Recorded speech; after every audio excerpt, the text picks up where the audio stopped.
Hello મિત્રો, શેરબજારની વાતોમાં મિત્રો ગિફ્ટ નિફ્ટી સપાટ ખુલ્યું છે અને આજે બજાર નિફ્ટી થોડો ઘણો વધશે.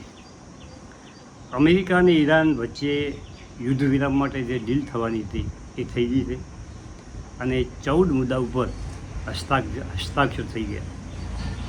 હવે યુદ્ધ ખતમ અને બ્રેન્ટ ક્રૂડ 78 આસપાસ ચાલી રહ્યું છે, એમાં પણ હજી ઘટાડો આવશે અને રૂપિયો 94.53 રૂપિયો પણ આપણો મજબૂત બનશે ધીમે ધીમે અને એની અસર શેર બજાર ઉપર થશે.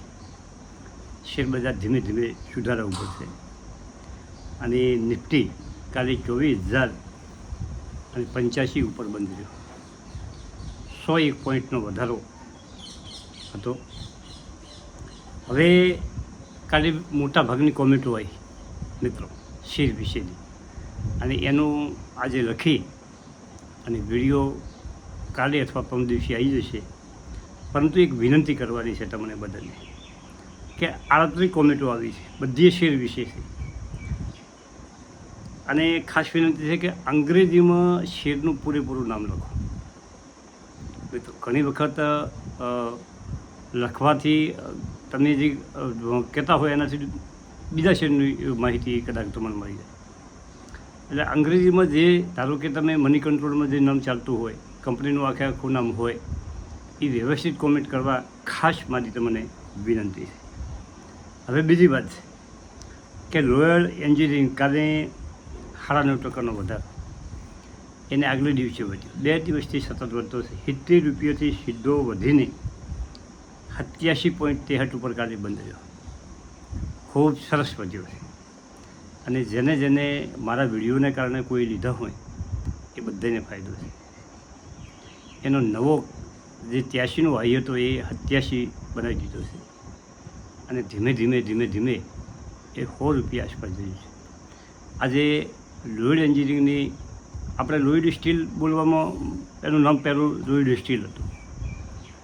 એટલે લોઇડ સ્ટીલ બોલો તો ચાલે અને એન્જિનિયરિંગ બોલો તો ચાલે.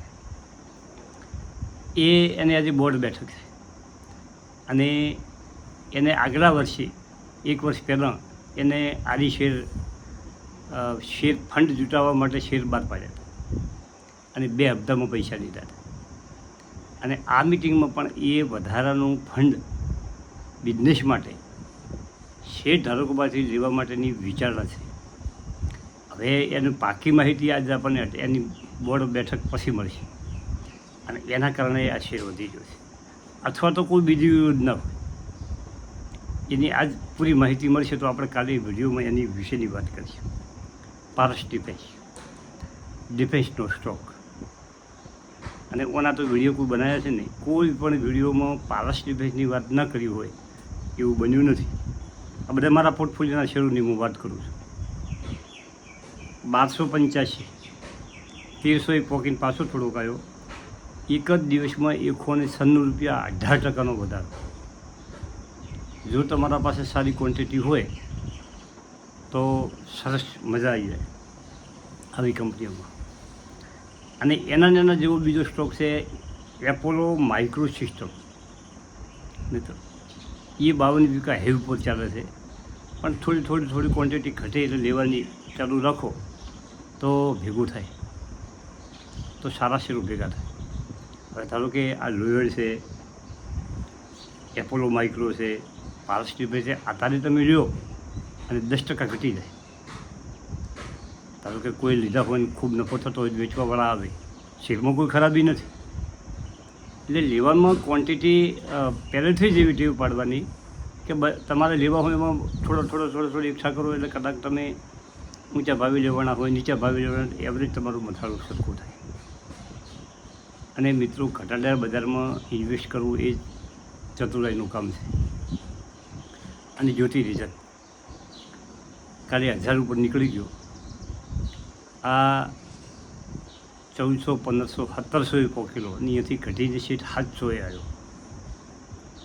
આ કંપની મારા 20 વર્ષથી મારા પોર્ટફોલિયો 20 વર્ષ ઉપરથી મારા પોર્ટફોલિયોમાં છે અને બહુ સરસ કંપની છે, મને ગમે છે.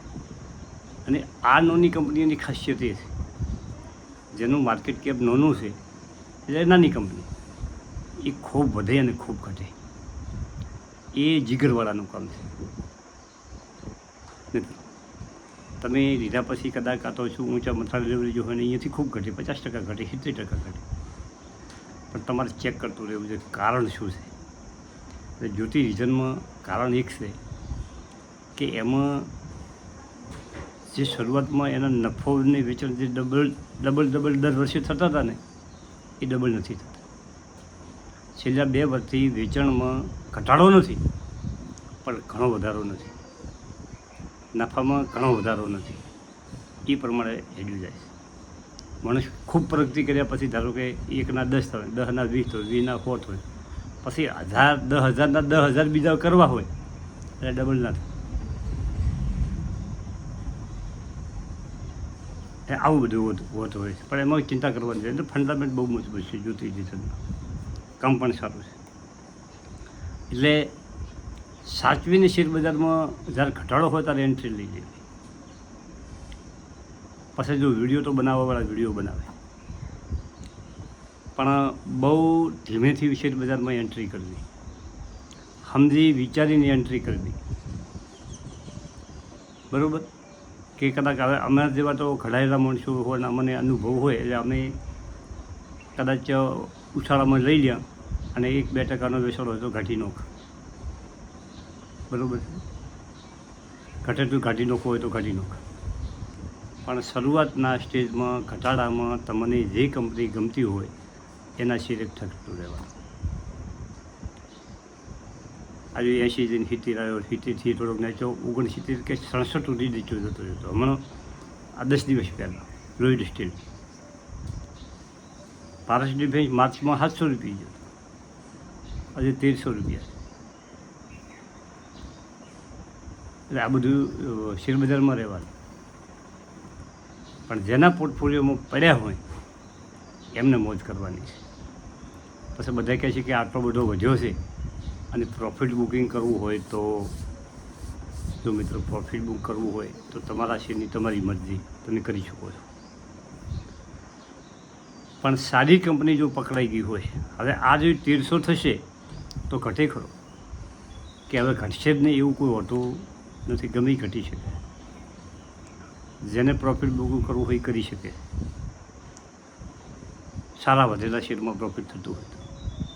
પણ મારો એક અનુભવ છે કે સારી કંપની પકડ્યા પછી તમે પ્રોફિટ બુકિંગ કરી દો તો પછી કંપનીને તમે એ ભૂલી જશો,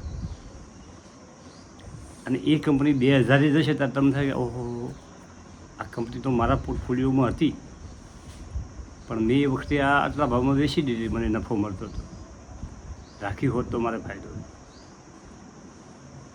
આવા અફસોસો પણ થાય છે. પણ આ લોઇડમાં તો મારો નજર છેલ્લા 5 વર્ષથી છે. મેં એક લિસ્ટ બનાવ્યું હતું પેની શેરોનું, 70 શેરોનું. મેં આ વિડીયોમાં વાત કરી હતી, એમાં લોઇડનું નામ હતું અને તારી 100 રૂપિયા ભાવ હતો, 5 થી 6 રૂપિયા, 6 રૂપિયા. પણ 6 રૂપિયા મેં નહોતો લીધો, 12 રૂપિયા થયો એટલે મેં લેવાનું ચાલુ કર્યું, ડબલ થયા હતા. પછી 12માં થોડાક લીધા, 13માં લીધા, પણ 32 મારી એવરેજ પડી 4000 છે. એના પછી લીધા, લેવાનું ચાલુ જ રાખ્યું.